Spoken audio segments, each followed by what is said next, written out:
Je travaille énormément sur le développement économique des banlieues. Pour moi, il y a 3 manières de résorber le chômage dans ces quartiers-là.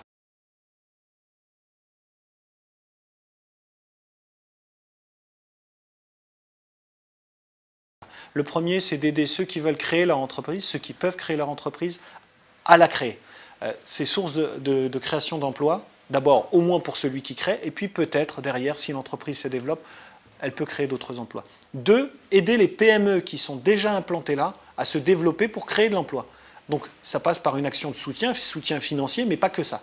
Troisièmement, vendre ces territoires à d'autres entreprises pour qu'elles viennent s'implanter là et développer. Le nombre de rapports que vous pouvez trouver dans les ministères pour vous expliquer que la banlieue est un vivier de jeunesse, pour vous expliquer qu'il y a des tas de talents qui sont inexploités, pour vous expliquer aussi que beaucoup de jeunes formés, diplômés par l'éducation nationale et des bacs plus 4, plus 5, plus 6 qui quittent la France, vont aux États-Unis, vont au Moyen-Orient.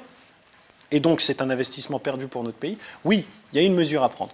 En matière d'entrepreneuriat, par exemple, une mesure qui serait intéressante à prendre, ce serait par exemple dans le cadre de la loi de TEPA, de défiscalisation, ajouter un montant supplémentaire pour tous ceux et toutes celles qui investissent directement dans des PME situées dans ces zones urbaines sensibles.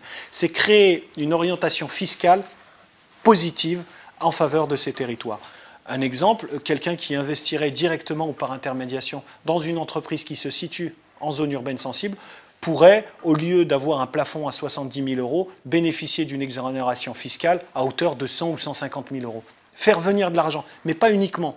Conditionner cette exonération fiscale à du temps donné. Parce que donner un chèque, c'est bien. Donner un chèque avec de l'accompagnement, du temps, de la compétence et transmettre un savoir à un entrepreneur, c'est mieux. Ce que j'aimerais voir apparaître et ce que j'appelle de mes voeux, c'est la création d'un comité d'expansion économique des banlieues.